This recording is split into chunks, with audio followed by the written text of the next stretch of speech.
Welcome to IQ plus academy. दोस्तों आज की इस वीडियो में हम लोग 67 बीपीएससी जो प्रीलिम्स होने वाला है 30 सितंबर को, उसके लिए हम लोग प्रैक्टिस सेट डिस्कस कर रहे हैं दोस्तों। जिसमें आज का अपना एडिटोरिया का वॉल्यूम 3 का जो नया वाला सेट आया हुआ है उसका वॉल्यूम 3 का सेट 1 आज हम लोग प्रैक्टिस करेंगे दोस्तों। तो चलिए दोस्तों वीडियो को शुरू करते हैं। आज का अपना पहला क्वेश्चन रहेगा प्रैक्टिस सेट 1 से। आप यहाँ देख सकते हो, भारत के 15वें राष्ट्रपति द्रौपदी मुर्मू जी ने राष्ट्रपति चुनाव में किसे हराया था। तो दोस्तों यहाँ पे बहुत इंपॉर्टेंट क्वेश्चन बनता है द्रौपदी मुर्मू जी से रिलेटेड, इन्होंने किसको हराकर राष्ट्रपति चुनाव पद को ग्रहण किया था। तो दोस्तों ये हो जाएगा ऑप्शन सी इसका राइट आंसर। यशवंत सिन्हा जी को हराया था और इन्होंने 2,96,626 मतों से हराया था दोस्तों, याद रखिएगा। और इनके बारे में तो थोड़ा आपको पता ही होगा कि ये पहली आदिवासी नेता है और दूसरी महिला राष्ट्रपति हैं दोस्तों। इसका राइट आंसर ऑप्शन सी हो जाएगा। अगला प्रश्न है, भारत के राष्ट्रपति से संबंधित अनुच्छेदों को सुमेलित करनी है। तो राष्ट्रपति से संबंधित अगर देखा जाए दोस्तों, तो यहाँ पे आपको दिखा हुआ है आर्टिकल 53। ये क्या है?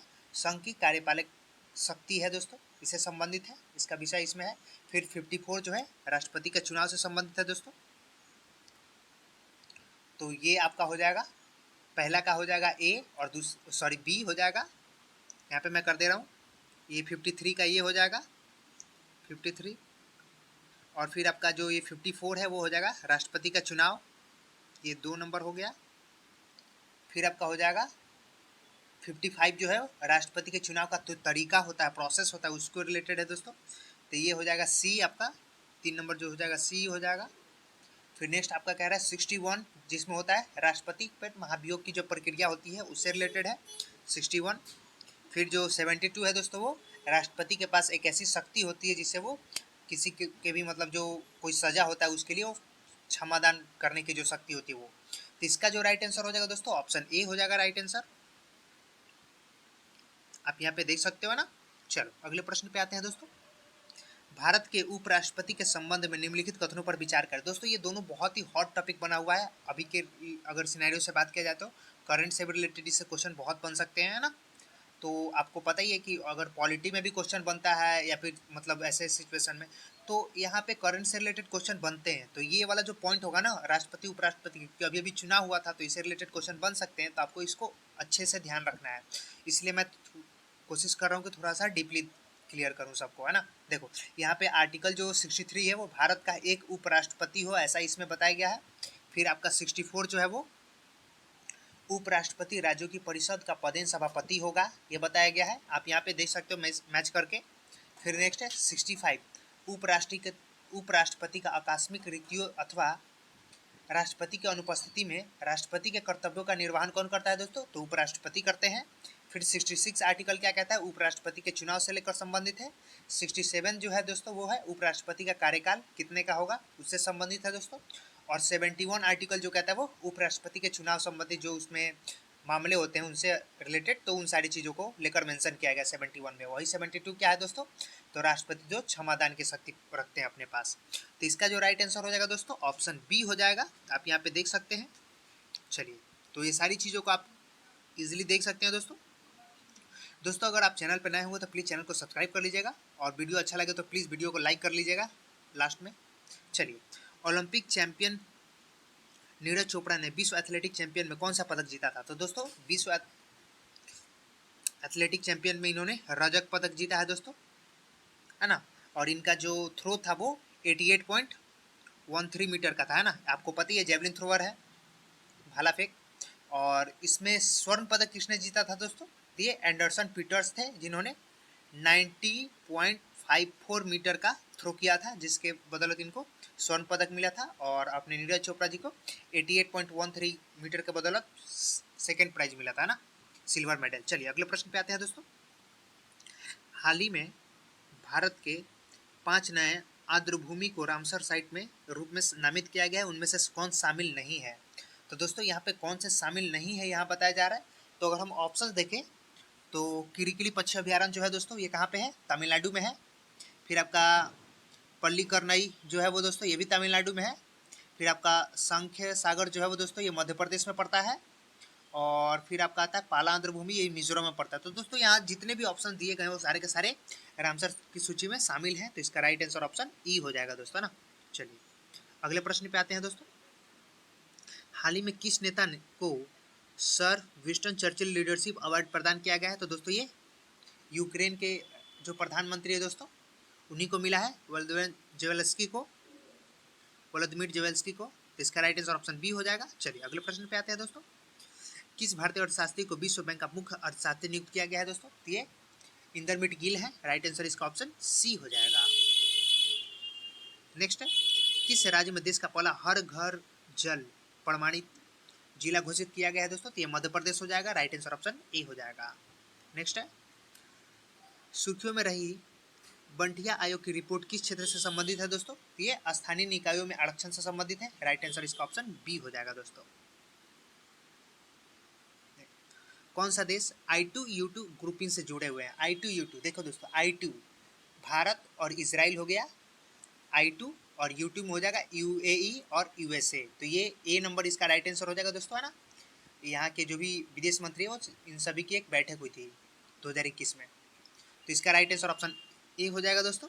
चलिए अगला प्रश्न है, किस कंपनी द्वारा सर्वाइकल कैंसर के विरुद्ध भारत की पहली क्वाड्रिवेलेंट ह्यूमन पैपिलोमायस वैक्सीन का उत्पादन किया गया दोस्तों? तो ये सीरम इंस्टीट्यूट ऑफ इंडिया है, पुणे वाला का। राइट आंसर ऑप्शन सी हो जाएगा दोस्तों, याद रखिएगा। चलिए अगले प्रश्न पे आते हैं दोस्तों। भारत के तीसरे पावर एक्सचेंज के रूप में किसे लॉन्च करा गया है? तो ये हो जाएगा हिंदुस्तान पावर एक्सचेंज।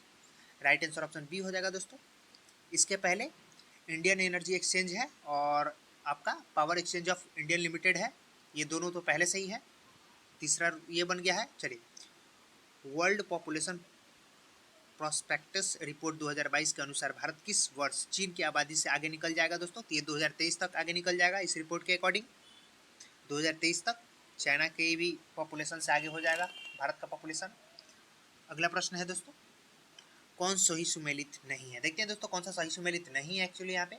तो 48वां जो G7 शिखर सम्मेलन हुआ था वो जर्मनी में हुआ था दोस्तों, बिल्कुल सही है। और 17वां G20 शिखर सम्मेलन जो हुआ था वो बाली में हुआ था। फिर आसियान 2023 जो हुआ था कंबोडिया में हुआ था दोस्तों। फिर आपका WTO का जो 12वां मंत्री स्तरीय सम्मेलन हुआ था वो जेनेवा में हुआ था। यहाँ पे सभी के सभी राइट आंसर हो जाएंगे, ऑप्शन डी इसका राइट आंसर हो जाएगा। चलिए 22-23 के लिए किस भारतीय शहर को एशिया की पहली सांस्कृतिक और पर्यटक राजधानी के रूप में चुना गया दोस्तों? तो हो जाएगा वाराणसी। वाराणसी, जी हाँ दोस्तों, यूपी का वाराणसी। चलिए, जेरूसलम डिक्लेरेशन इजराइल को और किस देश के बीच एक रणनीतिक समझौता है? किस देश के बीच है दोस्तों? तो ये USA के बीच है, USA और इजराइल के बीच समझौता है दोस्तों। चलिए, विल्बर्डन 2022 में महिला और पुरुष एकल किताब की विजेता कौन रहे हैं दोस्तों? तो ये एलेना रैबकिना जो रही वो महिला में रही, और नोवाक जोकोविच जो रहा है वो पुरुष में रहे दोस्तों ना। तो इसका राइट आंसर ऑप्शन ए हो जाएगा। चलिए अगले प्रश्न पे आते हैं। हाल ही में सुर्खियों में रहा सिंगलिंगना नेशनल पार्क किस राज्य में स्थित है? तो दोस्तों ये पश्चिम बंगाल में स्थित है दोस्तों। राइट आंसर ऑप्शन ए हो जाएगा। और ये अपने जो 5 साल का जो टाइम और है उसमें क्या करेगा, ये 20 लाल पांडा को रिहा कर देगा, है ना। तो इसीलिए ये फेमस में रहा था, न्यूज़ में रहा था दोस्तों। चलिए, वैश्विक जैव विविधता सम्मेलन 2022 का आयोजन किया जाएगा, कहाँ पे किया जाएगा दोस्तों? तो ये बॉन जो कि जर्मनी का एक शहर है दोस्तों, यहीं पे किया जाएगा। राइट आंसर ऑप्शन डी हो जाएगा। चलिए अगले प्रश्न पे आते हैं दोस्तों। हाल ही में राज्य के लिए मनोनीत सदस्यों में सम्मिलित नहीं है, कौन सा नहीं है दोस्तों? यहाँ पे देख सकते हैं PT उषा को सम्मिलित किया गया था, एथलीट से हैं ये। फिर विजेंद्र प्रसाद है, ये आपका लेखक हैं। वीरेंद्र हेगड़े हैं, आध्यात्मिक नेता है। और राजा जी हैं जो संगीत निर्देशक है। देखिए दोस्तों, राष्ट्रपति के पास इतना पावर होता है कि वो 12 राज्यसभा में मनोनीत कर सकते हैं 12 सदस्यों को। तो उनमें से इन्होंने इन सारे लोगों को मनोनीत किया हुआ है। तो इसका राइट आंसर ऑप्शन ई हो जाएगा दोस्तों। चलिए अगले प्रश्न पे आते हैं। हाल ही में घोषित doctor Rajendra Prasad memorial award का संबंध किस क्षेत्र से है दोस्तों? ये लोक प्रशासन से संबंधित है। राइट आंसर ऑप्शन बी हो जाएगा। चलिए नेक्स्ट, राष्ट्रीय खाद्य सुरक्षा अधिनियम NFSA के क्रियान्वयन के लिए रैंकिंग सूचकांक में कौन सा राज्य शीर्ष पर रहा? तो ये उड़ीसा शीर्ष पर रहा दोस्तों। राइट आंसर ऑप्शन सी हो जाएगा। चलिए अगले प्रश्न पे आते हैं। किस देश ने 2024 के बाद अंतर्राष्ट्रीय अंतरिक्ष स्टेशन छोड़ने की घोषणा करी? तो रसिया था दोस्तों। राइट आंसर ऑप्शन ए हो जाएगा। इसने 1998 तक तो यूएसए के साथ ही मिलकर काम किया था, लेकिन आपको पता ही है बहुत सारे अप एंड डाउन हुए उनके साथ। भारत को किस वर्ष आईसीसी महिला क्रिकेट विश्व कप के मेजबान के रूप में चुना गया है दोस्तों? तो ये 2025 में मेजबानी करेंगी। चलिए, हाल ही में किस राज्य पुलिस ने ई फायर प्रणाली शुरू करी है? तो ये गुजरात ने शुरू करी है। राइट आंसर ऑप्शन सी हो जाएगा। नेक्स्ट है, हाल ही में किस पनडुब्बी को भारतीय नौसेना से सेवा मुक्त किया गया है दोस्तों? तो ये आईएनएस सिंधु ध्वज है। राइट आंसर ऑप्शन ए हो जाएगा।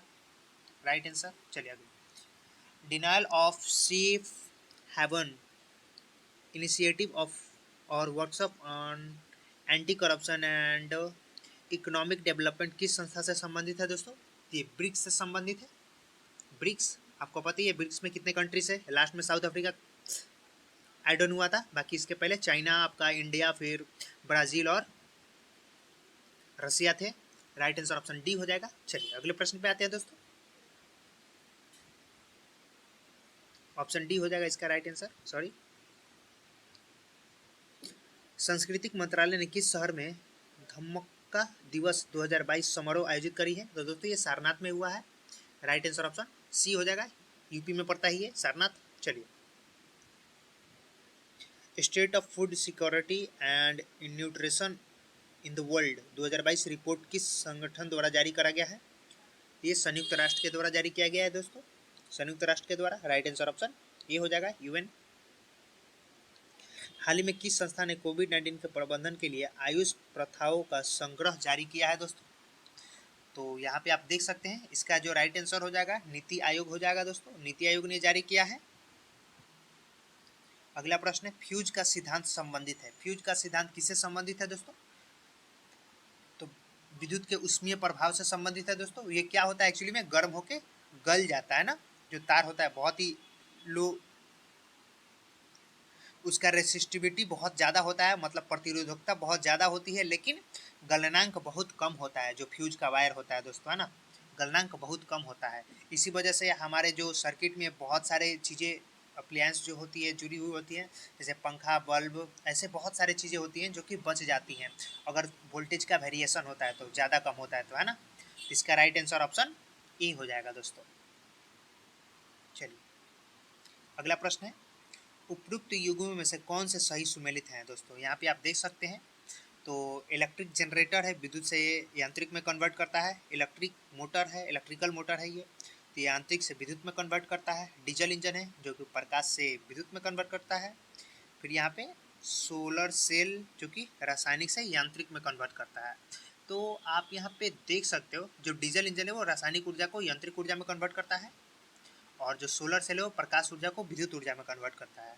तो इसका जो राइट आंसर हो जाएगा ऑप्शन ई हो जाएगा, क्योंकि हालांकि इस ऑप्शंस में तो कहीं दिए ही नहीं है। चलिए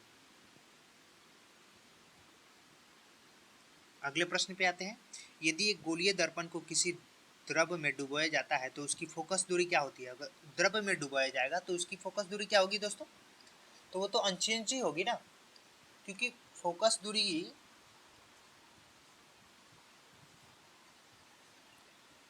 दर्पण का एक्चुअली क्या होता है, वो एक गुणा ही तो होता है फोकस दूरी गोलीय दर्पण का। तो इसी वजह से तो इसका राइट आंसर ऑप्शन सी हो जाएगा दोस्तों। ये कोई चेंज वाली बात नहीं है, अपवर्तित रहेंगी। चलिए अगले प्रश्न पे आते हैं। प्रकाश तरंग के एक माध्यम से दूसरे माध्यम में जाने पर जो चर यानी कि वेरिएबल्स प्रभावित होते हैं वो कौन से होते हैं दोस्तों? तो आवृत्ति तो नहीं होती है, ये तो फिक्स है कि आवृत्ति नहीं होती है, मतलब फ्रीक्वेंसी कभी भी चेंज नहीं होती है। तो ये तीनों के तीनों कट जाएंगे। राइट आंसर ऑप्शन ए हो जाएगा।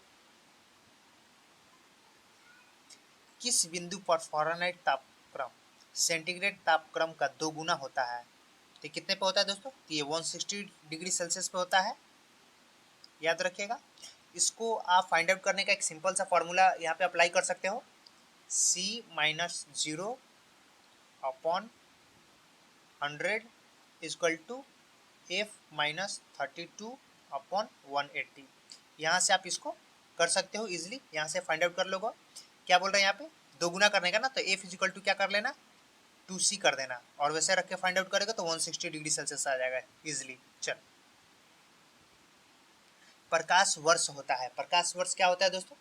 तो प्रकाश वर्ष क्या होता है एक्चुअली, एक वर्ष में मतलब एक ईयर में, 1 ईयर में जितना भी लाइट के द्वारा कवर किया होता है ना डिस्टेंस, जितना भी दूरी तय की गई होती है ना, उसी डिस्टेंस को कहा जाता है 1 लाइट ईयर। याद रखना दोस्तों। और इसका अगर मैं वैल्यू की बात करूं तो ये हो जाता है आपका 9.46 इंटू 10⁻15 मीटर। याद रखना, ये वैल्यू भी कभी बार एग्जाम में पूछ ले जाते हैं, याद रखना। तो इसका राइट आंसर ऑप्शन ई हो जाएगा। चलो नेक्स्ट, एक हॉर्स पावर में कितने जूल पर सेकंड होते हैं? तो ये 746 होते हैं, आपको पता है दोस्तों, 746। राइट आंसर इसका ऑप्शन सी हो जाएगा, कंफ्यूज नहीं होनी है। लोलक घड़ियां गर्मियों में सुस्त हो जाती है, क्यों भाई? क्योंकि लोलक की जो लंबाई होती है ना वो बढ़ जाती है ना। और ये डिपेंड कैसे करता है, तो इसको आपको समझने के लिए सिंपल सा एक फार्मूला है। ये तो आपका हो गया आवर्तकाल, टाइम पीरियड, 2π√L, मतलब ये लेंथ हो गया अपॉन जी, जो gravitation due to acceleration due to gravity होती है ना, ये वाली, इसी वजह से। तो ये टाइम पीरियड बढ़ता है क्योंकि लेंथ बढ़ता है, इसी वजह से, है ना, याद रखना। चलो नेक्स्ट देख लेते हैं, अतिचालक का लक्षण क्या होता है? तो अतिचालक का जो लक्षण होता है ना, वो एक्चुअली में क्या होता है, जो शून्य पारगम्यता होती है ना, उसमें शून्य पारगम्यता वही होने से ही होती है। तो इसका राइट आंसर ऑप्शन ए हो जाएगा। नेक्स्ट देख लेते हैं, निम्नलिखित में से कौन आउटपुट डिवाइस नहीं है? तो यहाँ पे आप देख सकते हो आउटपुट डिवाइस कौन सी नहीं है। मॉनिटर हो गया, टच स्क्रीन हो गया, प्रिंटर हो गया, फ्लंटर हो गया। तो इसमें जो हो जाएगा ना टच स्क्रीन, ये इनपुट डिवाइस होती है। टच स्क्रीन, टच करोगे तो वो इनपुट ही सब कुछ लेगा ना, आउटपुट से तो ले नहीं रहा है। तो बाकी सभी की सभी जो है वो आउटपुट डिवाइस है, वो बाहर से कनेक्ट होती है ना, दैट्स वाई। तो इसका राइट आंसर ऑप्शन बी हो जाएगा। आप क्लियरली समझ सकते हो ना। रेडियो एक्टिविटी का आविष्कार किया था किसने भाई? ये बैकुरेल ने करा था। राइट आंसर ऑप्शन बी हो जाएगा, ये तो सिंपल है। चलो नेक्स्ट, भौतिक परिवर्तन का उदाहरण है। भौतिक परिवर्तन का उदाहरण कौन सा है भाई? तो यहाँ पे आप देख सकते हो, वैसे परिवर्तन जो अस्थाई हो या परिवर्तन से कोई नया पदार्थ ना बनता हो, तो वैसे परिवर्तन कोई भौतिक परिवर्तन कहते हैं, ये तो आपको पता है। और जो केमिकल वाला होता है रासायनिक परिवर्तन, जिससे कोई नया प्रोडक्ट बन जाए, जैसे दूध से दही बन गया था, फिर दही से दूध तो बन नहीं सकता ना, तो वही मैटर है। चलो इसका राइट आंसर ऑप्शन नहीं हो जाएगा।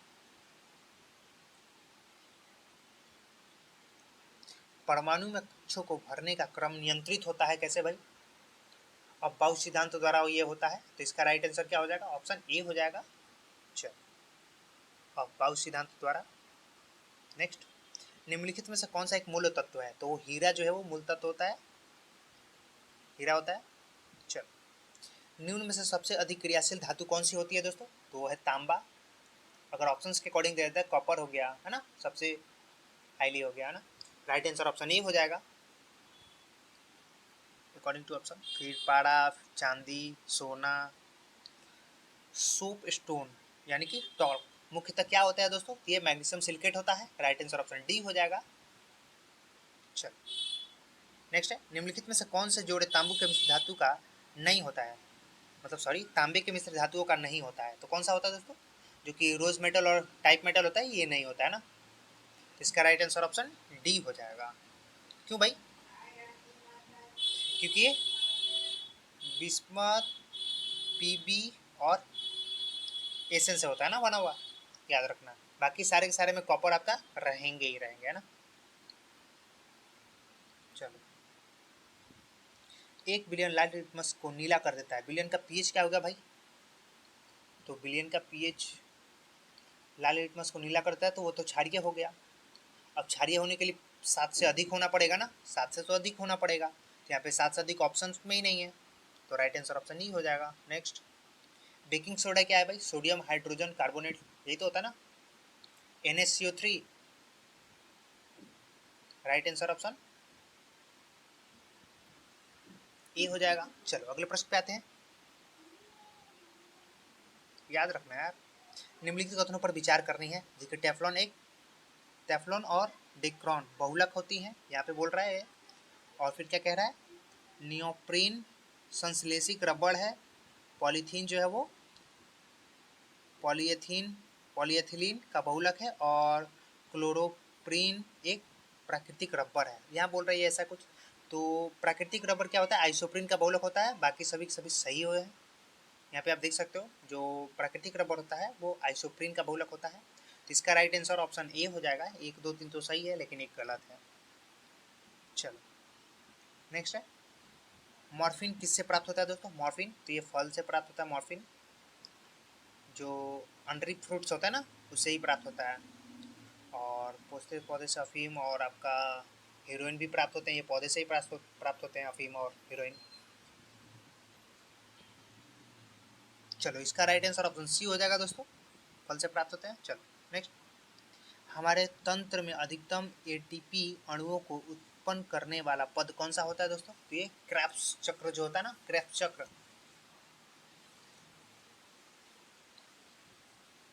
वहीं पे होता है ना। ये चक्र में क्या होता है, कोशिका के माइटोकॉन्ड्रिया में संपन्न किया जाता है ना। तो इसका राइट आंसर तो ऑप्शन सी हो जाएगा। चलो अगले प्रश्न पे आते हैं। क्रेब्स चक्र याद रखना, क्रेब्स साइकिल। पादप कोशिका का जंतु कोशिका से भिन्नता का कारण क्या होता है भाई? तो कोशिका भिन्न की उपस्थिति होती है भित्ति के ऊपर। राइट आंसर ऑप्शन ए हो जाएगा। चलो अगले प्रश्न पे आते हैं। चींटियों के अध्ययन को क्या कहा जाता है दोस्तों? तो चींटियों के अध्ययन को मर्मिकोलॉजी कहा जाता है। मर्मिकोलॉजी। वही अगर मैं बात करूं कि जो सांप वाप होते हैं उनका अध्ययन को क्या कहा जाता है? तो हर्पेटोलॉजी कहा जाता है। और गोल्ड कृमि का अध्ययन को निमेटोलॉजी कहा जाता है। पंछियों के घोंसले के अध्ययन को निडोलॉजी कहा जाता है। सारी याद रखिएगा, ऑप्शन ए इसका राइट आंसर हो जाएगा। चलिए, कौन सा अंग वसा को तोड़कर कोलेस्ट्रॉल बनाता है? यकृत है। यकृत कोशिका वसा जो उपापचय महत्वपूर्ण भूमिका निभाता है उसमें, और ये वसा को तोड़कर कोलेस्ट्रॉल बनाता है। राइट आंसर ऑप्शन ए हो जाएगा, यकृत, लिवर। हथेली में पाई जाने वाली हड्डी कौन सी होती है? मेटाकार्पल होती है। राइट आंसर ऑप्शन ए हो जाएगा। नेक्स्ट, कौन सा विटामिन ई से संबंधित रासायनिक पदार्थ है? टोकोफेरॉल है, क्योंकि टोकोफेरॉल को ही विटामिन ई के नाम से भी जाना जाता है।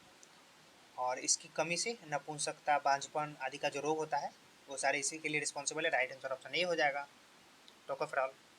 चलो, विडल परीक्षण, विडल टेस्ट किसके लिए किया जाता है? तो ये टाइफाइड के लिए किया जाता है। राइट आंसर ऑप्शन सी हो जाएगा।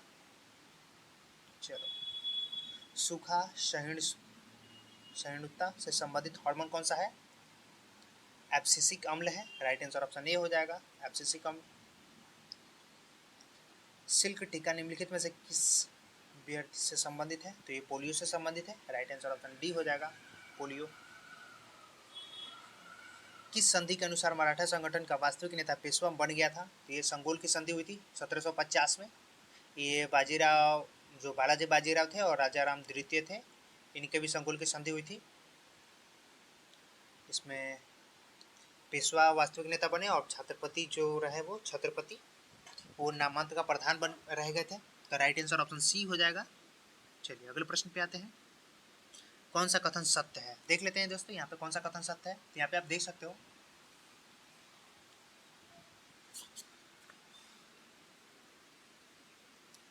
यहाँ पे जो हो जाएगा वो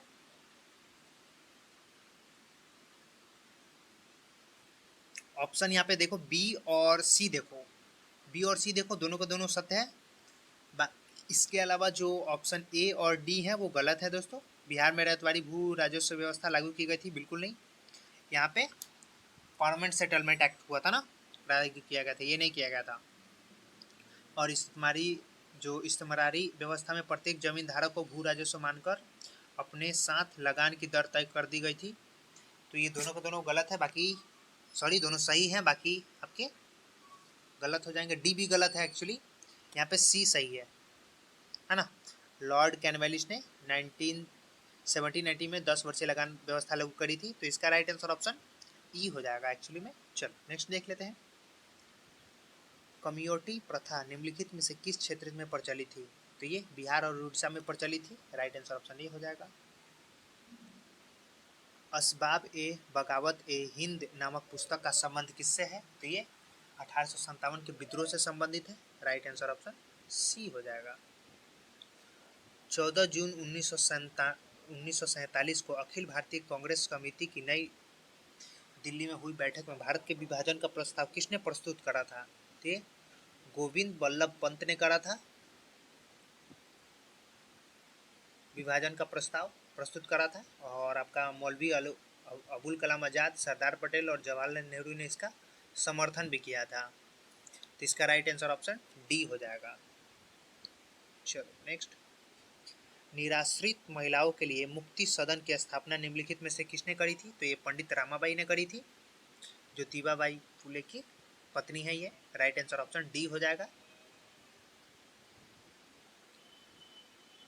चलिए, प्रसिद्ध नाटक नील दर्पण का अंग्रेजी में अनुवाद किसने किया था? तो ये मधुसूदन दत्ता ने करा था। राइट आंसर ऑप्शन सी हो जाएगा। और इसको लिखा था किसने दोस्तों? राइट, दीनबंधु मित्र ने लिखा था। निम्नलिखित में से किसने स्वदेश बांधव समिति का गठन करा था? तो ये अश्वनी कुमार दत्त ने करा था। राइट आंसर ऑप्शन सी हो जाएगा। चलिए, किस वर्ष अंग्रेजों के समय भारत में प्रथम जनगणना संपन्न कराई गई थी? तो ये 1872 की बात है, लॉर्ड मेयो के काल में हुआ था दोस्तों। फिर आगे चल के ये जो मतलब पूर्ण रूप से जो हुआ दोस्तों रेगुलर वाइज, वो लॉर्ड रिपन के समय में हुआ 1881 में। नियमित जनगणना फिर उसके बाद से स्टार्ट हो गई। तो इसका राइट आंसर ऑप्शन ए हो जाएगा। चलिए अगले प्रश्न पे आते हैं दोस्तों। निम्नलिखित में से किसने कहा था क्रांतिकारी आंदोलन तो सामाजिक सच्चाइयाँ है, इसके बिना समाज कभी प्रगति नहीं कर सकती है? तो ये लाला लाजपत राव ने कही थी। तो इसका राइट आंसर ऑप्शन ए हो जाएगा दोस्तों, है ना, याद रखिएगा। चलिए अगले प्रश्न पे आते हैं। लंदन में ईस्ट इंडिया एसोसिएशन की स्थापना किसने करी थी दोस्तों? लंदन में ईस्ट इंडिया एसोसिएशन की स्थापना किसने करी थी? तो ये दादा भाई नेहरू ने करी थी। राइट आंसर ऑप्शन डी हो जाएगा दोस्तों। चलो, 1906 में अखिल भारतीय मुस्लिम लीग की स्थापना निम्नलिखित में से किसने किस स्थान पर करी गई थी? तो ये ढाका में करी गई थी, जो कि अभी बांग्लादेश में पड़ता है दोस्तों, याद रखिएगा। तो इसका राइट आंसर ऑप्शन ई हो जाएगा। चलो, अवध किसान सभा की स्थापना निम्नलिखित में से किसने करी थी? तो बाबा रामचंद्र ने करी थी 1920 में। चलिए इसका राइट आंसर ऑप्शन ए हो जाएगा। निम्नलिखित में से कौन सा सही सुमेलित नहीं है? देख सकते हैं यहाँ पे, साइमन कमीशन की नियुक्ति 1927 में, प्रिंस ऑफ वेल्स का भारत में आगमन 1921 में हुआ था, तृतीय गोलमेज सम्मेलन 32 में, असहयोग आंदोलन की शुरुआत 1920 में। तो ये सभी के सभी सही हैं दोस्तों, याद रखिएगा डेट वाइज। हिंदुस्तान स्टैंडर्ड समाचार पत्र के संपादक निम्नलिखित में से कौन थे? तो ये सच्चिदानंद सिन्हा दोस्तों। राइट आंसर ऑप्शन सी हो जाएगा। किसान प्राण 1857 के विद्रोह के संदर्भ में कौन सा युग्म सही नहीं है? तो यहाँ पे आप देख सकते हो, जो फैजाबाद है, फैजाबाद से यहाँ पे लिखा हुआ है बख्त खां, जबकि फैजाबाद से जो नेतृत्व करा था वो मौलवी अहमद उल्ला ने करा था। और बरेली से किसने किया था दोस्तों? बहादुर खां और बख्त खां ने करा था विद्रोह का नेतृत्व। तो इसका राइट आंसर ऑप्शन डी हो जाएगा। बाकी सभी के सभी सही हैं। कानपुर से नाना साहब, इलाहाबाद से लियाकत अली, फतेहपुर से अजीमुल्ला। चलिए, हम महारानी और सिर्फ महारानी के रैयत होना चाहते हैं, यह किस विद्रोह के दौरान कहा गया था? तो ये दोस्तों पावना विद्रोह के दौरान कहा गया था, जो 1873-76 में हुआ था, बंगाल में हुआ था दोस्तों। इसका राइट आंसर ऑप्शन सी हो जाएगा। चलिए अगले प्रश्न पे आते हैं दोस्तों। निम्नलिखित कथनों में से कौन सा एक सही है? देख सकते हैं यहाँ पे, तो यहाँ पे है वर्ष 1946 में प्रांतीय सभाओं द्वारा भारत की संविधान सभा चुनी गई थी। तो ये आपका इसका यहाँ पे राइट आंसर हो जाएगा, ऑप्शन डी। चलिए यहाँ पे देख सकते हैं, देशी रियासतों से संबंधित all India state peoples conference Bharat प्रजामंडल का गठन किस वर्ष किया गया था दोस्तों? तो ये 1927 में किया गया था, है ना। आपका जो बलवंत राय मेहता, फिर मणिलाल कठोरी और जी आर अभ्यंकर, इन सभी के प्रयासों से 1927 में अखिल भारतीय जन कॉन्फ्रेंस का गठन किया गया था। अगला प्रश्न है, ब्रिटिश सरकार द्वारा नवंबर 1945 को आज़ाद हिंद फौज पर चलाए गए मुकदमे में आज़ाद हिंद फौज की ओर से पैरवी कर रहे वकीलों की अध्यक्षता किसने करी थी? तो भूलाभाई देसाई ने करी थी। राइट आंसर ऑप्शन सी हो जाएगा दोस्तों। चलिए अगले प्रश्न पे आते हैं, महात्मा गांधी के राजनीतिक जीवन की निम्नलिखित घटनाओं का सही कालक्रम कौन सा है दोस्तों? यहाँ पे आप देख सकते हैं, सबसे पहले इन्होंने चंपारण 1917 में किया था भारत में, फिर अहमदाबाद मिल हड़ताल हुआ था 1918 में फरवरी मार्च के टाइम में, फिर खेरा आंदोलन में उन्होंने पार्टिसिपेट किया था, ये 22 मार्च लगभग डेट में रखूँ तो, फिर ये 1928 की 18 की बात है, फिर असहयोग आंदोलन 20-22 की बात है। तो इसका राइट आंसर ऑप्शन डी हो जाएगा। चलो नेक्स्ट, भारत छोड़ो आंदोलन के दौरान उत्पन्न दंगे किस क्षेत्र में सर्वाधिक व्यापक स्तर पर हुए थे? तो ये आपका हो जाएगा संयुक्त प्रांत वाला में हुए थे, ये लगभग ऐसे एरिया में रहता है। तो इसका राइट आंसर ऑप्शन सी हो जाएगा, है ना, मिडिल वाला एरिया में।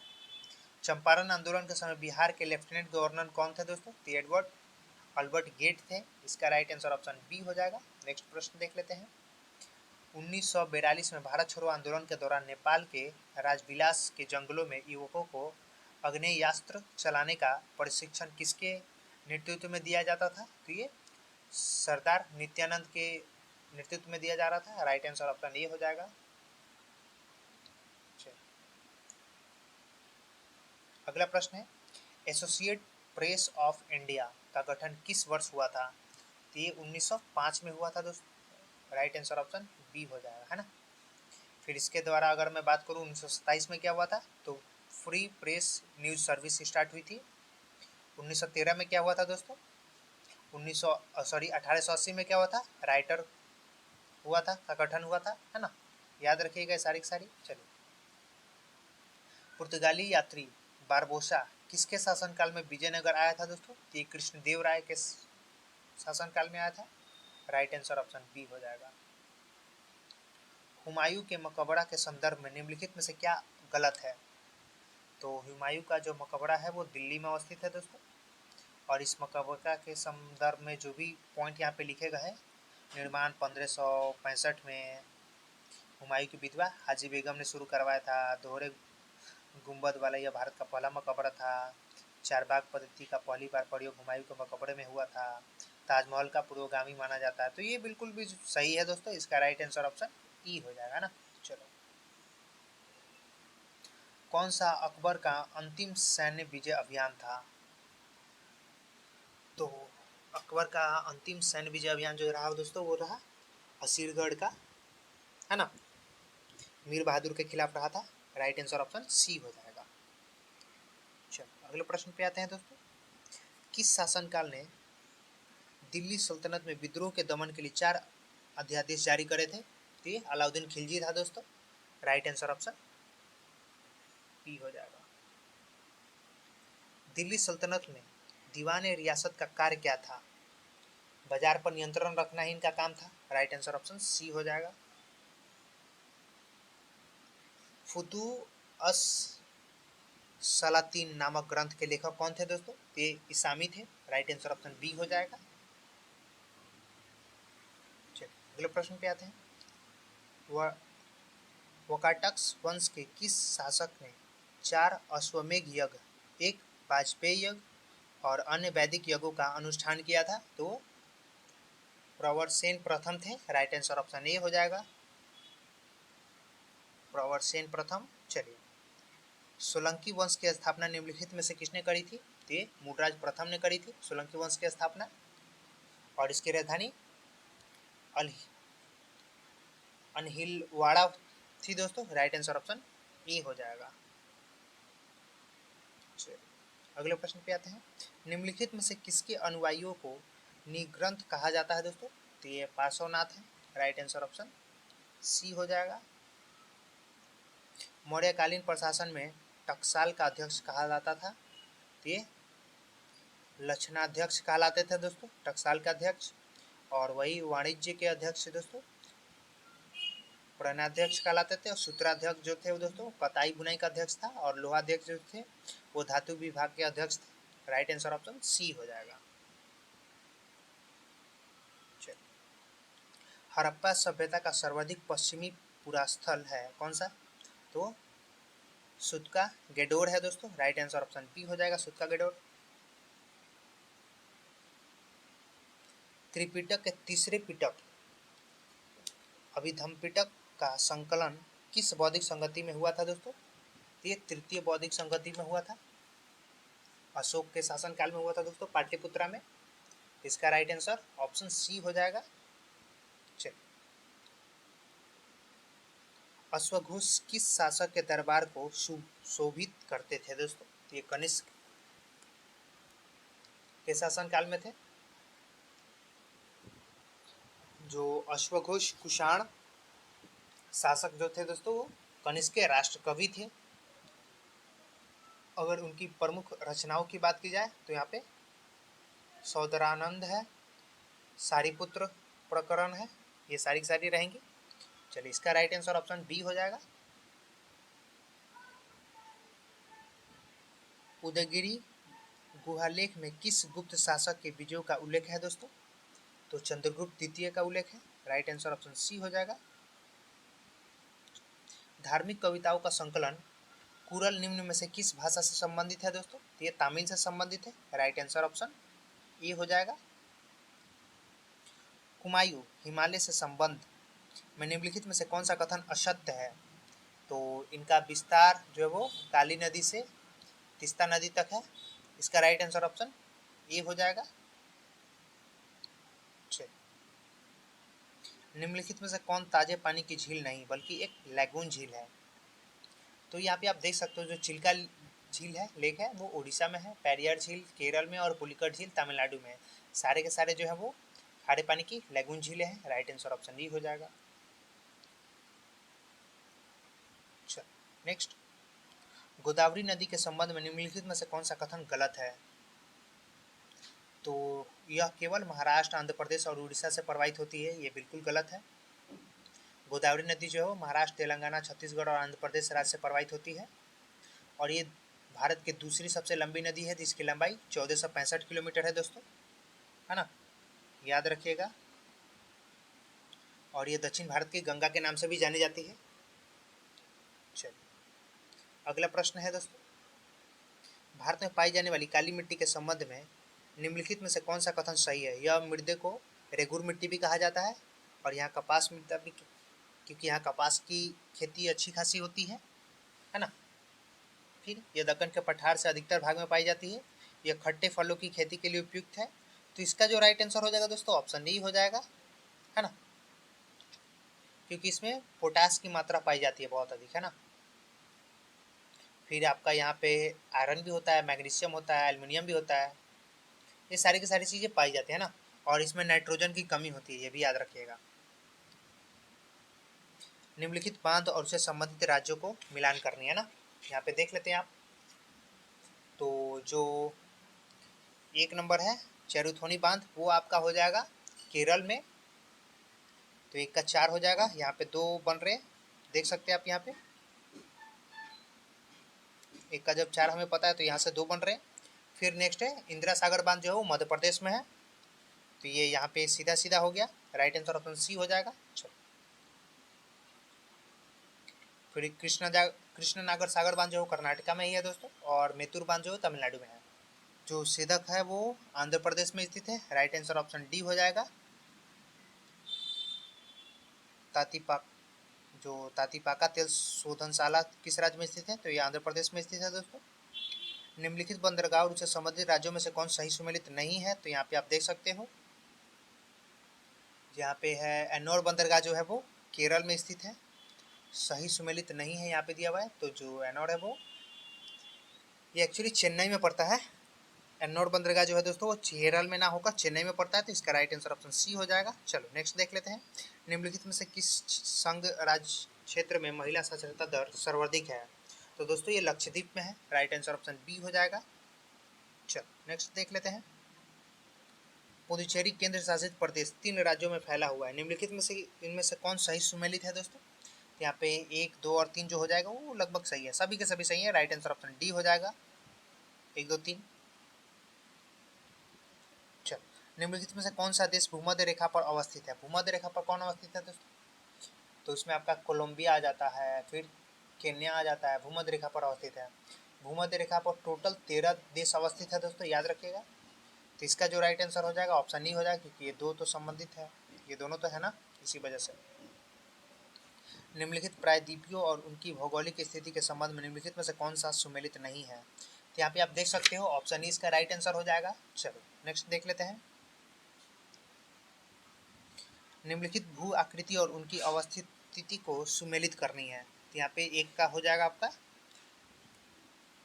पर्वतीय गिरिपाद जो कि जलोढ़ है, तो एक का 4 हो जाएगा। फिर वी आकार की घाटी जो पर्वतीय क्षेत्र होती है, तो 2 का 1 हो जाएगा, 2 ये हो जाएगा 1। फिर डेल्टा वाला जो क्षेत्र है दोस्तों वो क्या होता है? वो आपका समुद्र तट वाला एरिया हो गया, इसका हो जाएगा 3। फिर जो बच गया चाप झील वो 4 नंबर पे आ जाएगा। तो यहाँ पे जो राइट आंसर बनेगा दोस्तों वो हो जाएगा आपका ऑप्शन ए, है ना, याद रखना। चलो अगले प्रश्न पे आते हैं। निम्नलिखित जलधाराओं और महासागरों में कौन सुमेलित नहीं है? जो यहाँ फ्लोरिडा है वो दक्षिण अटलांटिक महासागर की बात कर रहा है, जबकि ये उत्तरी अटलांटिक महासागर में स्थित है ना। तो इसका जो राइट आंसर हो जाएगा दोस्तों ऑप्शन सी हो जाएगा। चलो, क्षेत्रफल की दृष्टि से निम्नलिखित देशों का सही अवरोही क्रम करनी है ना, क्षेत्रफल की दृष्टि से। तो अगर मैं देखूँ यहाँ पे तो सबसे बड़ा अगर ऑप्शंस के अकॉर्डिंग देखा जाए तो अर्जेंटीना हो जाता है, फिर भारत, ऑस्ट्रेलिया, फिर ब्राजील। इसका राइट आंसर ऑप्शन सी हो जाएगा।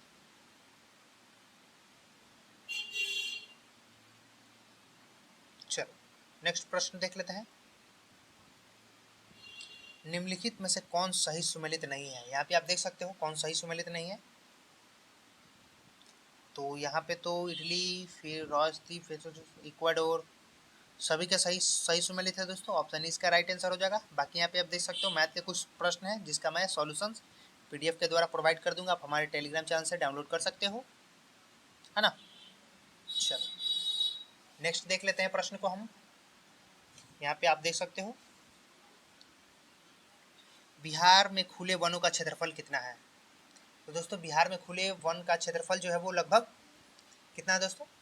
3761, मैं यहाँ लिख दे रहा हूँ, 3761.54 वर्ग किलोमीटर है दोस्तों, है ना, याद रखना। ये आपका डेटाबेस क्वेश्चन बनेगा। चलो, भारत वन स्थिति रिपोर्ट 2021 के अनुसार देश के वनों में कुल कार्बन स्टॉक होने का अनुमान कितना है दोस्तों? तो ये 7204 मिलियन टन, है ना। भारत वन स्थिति रिपोर्ट 2021 के अनुसार क्षेत्रफल की दृष्टि से सर्वाधिक वन आवरण वाले निम्न राज्यों का सही अवरोही क्रम क्या है? तो इसमें सबसे पहले हो जाएगा मध्य प्रदेश, अरुणाचल प्रदेश, छत्तीसगढ़, फिर उड़ीसा आएगा, है ना, टॉप में। फिर उसके बाद महाराष्ट्र पड़ता है। तो इसका जो राइट आंसर हो जाएगा दोस्तों वो हो जाएगा ऑप्शन सी, मध्य प्रदेश, अरुणाचल प्रदेश, छत्तीसगढ़, उड़ीसा, फिर आपका महाराष्ट्र आएगा, तो जो कि नहीं ऑप्शन। चलो इसका राइट आंसर ऑप्शन सी हो गया। चलो नेक्स्ट देख लेते हैं। राष्ट्रीय पूंजीगत वस्तु नीति 2016 का उद्देश्य किस वर्ष तक पूंजीगत वस्तुओं के उत्पाद को दुगुना करना है दोस्तों? ये 2025 तक है, 2016 की नीति के अकॉर्डिंग। तो इसका राइट आंसर ऑप्शन डी हो जाएगा। नेक्स्ट देख लेते हैं। भारत में प्रचलित मूल्यों पर वर्ष 21-22 में सकल मूल्य संवर्धक में उद्योग क्षेत्र का हिस्सा कितना है दोस्तों? ये 28.2% है, राइट आंसर ऑप्शन ए हो जाएगा। वर्ष 2018 में सब्जियों और फलों के व्यापक निर्यात में भारत का हिस्सा कितना रहा? तो 1.4% रहा। वर्ष 2021 में बिहार राज्य का राजकोषीय घाटा सकल राज्य घरेलू उत्पाद का कितना प्रतिशत रहा दोस्तों? तो ये 4.82% रहा, राइट आंसर ऑप्शन सी हो जाएगा। वित्तीय वर्ष 22-23 में बिहार राज्य को केंद्र सरकार से सहायता अनुदान के रूप में कितनी राशि प्राप्त होने का अनुमान है दोस्तों? तो ये आपका 58,000 करोड़ के लगभग, है ना। तो इसका जो राइट आंसर हो जाएगा ऑप्शन सी हो जाएगा। एग्जैक्ट वैल्यू भी आप देख सकते हो। चलो बिहार आर्थिक सर्वेक्षण 2021-22 के अनुसार वर्ष 2020-21 में राज्य में सकल राज्य घरेलू उत्पाद में तृतीय क्षेत्र का हिस्सा कितना रहा है? तृतीय क्षेत्र का हिस्सा तो ये 61.2% रहा है, सबसे ज़्यादा रहा है सर्विस सेक्टर।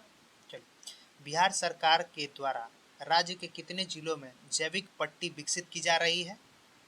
तो कितने जिलों में की जा रही है दोस्तों? तो ये 13 जिलों में की जा रही है टोटल, है ना। राइट आंसर ऑप्शन डी हो जाएगा, याद रखना।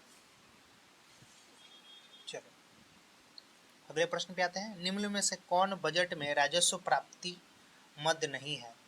तो ये जो उधार लेना होता है वो राजस्व प्राप्ति मद नहीं होता है, उधार लेना। राइट आंसर ऑप्शन ए हो जाएगा। समावेशी विकास सूचकांक निम्नलिखित में से किसके द्वारा जारी किया जाता है? तो ये विश्व आर्थिक मंच के द्वारा जारी किया जाता है। राइट आंसर ऑप्शन सी हो जाएगा। नेक्स्ट, भुगतान संतुलन क्या है? भुगतान संतुलन क्या है दोस्तों? ये जो शेष विश्व के साथ एक देश के सभी निवासियों के बाकी दुनिया के साथ सभी आर्थिक लेन देन का जो विवरण होता है ना, वही होता है। तो इसका राइट आंसर ऑप्शन सी हो जाएगा, ध्यान रखना। चलो, मानव विकास रिपोर्ट में लिंग असमानता सूचकांक को किस वर्ष शामिल किया गया है दोस्तों? तो ये 2010 में शामिल किया गया है। निम्नलिखित में से कौन तालबिया की राजधानी है? तो ये रीगा है तालबिया की राजधानी। राइट आंसर ऑप्शन ए हो जाएगा। इसके अलावा जो है वो मिन्स्क जो है वो बेलारस की राजधानी है, और विनियमस जो है वो लिथुआनिया की राजधानी है, और बुखारेस्ट जो है वो रोमानिया की राजधानी है, याद रखिएगा। निम्नलिखित में से किस अधिनियम के द्वारा केंद्र में द्विसदनीय विधायी की स्थापना की गई थी? तो ये 1919 के जो भारत शासन अधिनियम था उसी के द्वारा किया गया था। राइट आंसर ऑप्शन ई हो जाएगा फिर तो। चलो, राष्ट्रपति के सिफारिश के बगैर कोई विधायक जो कर लगाता है विधायिका में नहीं रखा जा सकता। यह प्रावधान भारत के संविधान के किस अनुच्छेद के अंतर्गत आता है? तो ये आर्टिकल 117 के अंतर्गत आता है, 117। निम्नलिखित में से कौन सा एक भारत के संविधान में राज्य सूची से सम्मिलित है दोस्तों? तो जो है पुलिस, कानून व्यवस्था और आपका जेल, जो कि दंड प्रक्रिया है वो नहीं सम्मिलित है ना। तो यहाँ पे आप ध्यान रखना, क्योंकि राज्य सूची के विषय है। राइट आंसर ऑप्शन सी हो जाएगा।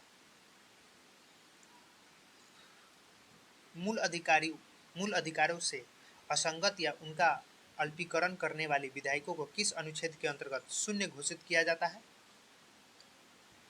तो संविधान का जो अनुच्छेद है 13 मूल अधिकारों से असंगत या उनका जो अल्पीकरण करने वाले विधायकों को शून्य घोषित करता है।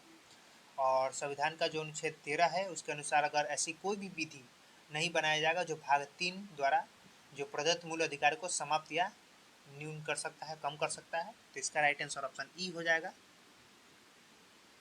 जो कि यहाँ पे है ही नहीं आर्टिकल 13। चल, निम्नलिखित में से कौन अंतरराज्यीय परिषद गठन करने के लिए अधिकृत है? तो यहाँ पे कौन सा हो जाएगा दोस्तों? अंतरराज्यीय परिषद के संबंध में जो पंच संविधान के कानून के जो अनुच्छेद है 263 में है, और राष्ट्रपति अंतरराज्यीय परिषद की स्थापना करने के लिए अधिकृत होते हैं। तो इसका जो राइट आंसर हो जाएगा ऑप्शन डी हो जाएगा, क्योंकि राष्ट्रपति होता है ना। भारत के राष्ट्रपति को महाभियोग की प्रक्रिया द्वारा उसे उनके पद से हटाया जा सकता है। तो ये केवल और केवल संविधान के उल्लंघन के आधार पर ही हटाया जा सकता है। राइट आंसर ऑप्शन बी हो जाएगा, है ना। चलो, केंद्र और राज्यों के बीच होने वाले विवादों का निर्णय करने के लिए भारत के उच्चतम न्यायालय की शक्ति किसके अंतर्गत आती है दोस्तों? तो ये मूल अधिकारिता के अंतर्गत आती है। राइट आंसर ऑप्शन डी हो जाएगा, है ना। चलो, भारत के संविधान का कौन सा अनुच्छेद अपनी पसंद के व्यक्ति से विवाह करने के किसी व्यक्ति के अधिकार को संरक्षण देता है दोस्तों? तो आर्टिकल 21 है। आप जिससे चाहे उसे दोनों के संबंध से आप विवाह कर सकते हैं। तो इसका राइट आंसर ऑप्शन ए हो जाएगा, कि आपको ऐसी आज़ादी देता है। चलो, निम्नलिखित में से कौन सी एक सबसे बड़ी संसदीय समिति है? तो सबसे बड़ी संसदीय समिति जो है दोस्तों प्रकलन समिति है। राइट आंसर ऑप्शन डी हो जाएगा। अपना लास्ट प्रश्न है, भारत में मताधिकार और निर्वाचित होने का अधिकार है, ये सर्व संवैधानिक अधिकार है दोस्तों हमारा ये। तो इसका राइट आंसर ऑप्शन सी हो जाएगा। मताधिकार और निर्वाचित होने का अधिकार जो है संवैधानिक अधिकार है। राइट आंसर ऑप्शन सी हो जाएगा। दोस्तों अगर आपको ये वीडियो अच्छा लगे तो प्लीज़ लाइक करिएगा और चैनल पे नए होंगे तो चैनल को सब्सक्राइब करिएगा। मिलते हैं दोस्तों अगली वीडियो में, तब तक के लिए जय हिंद।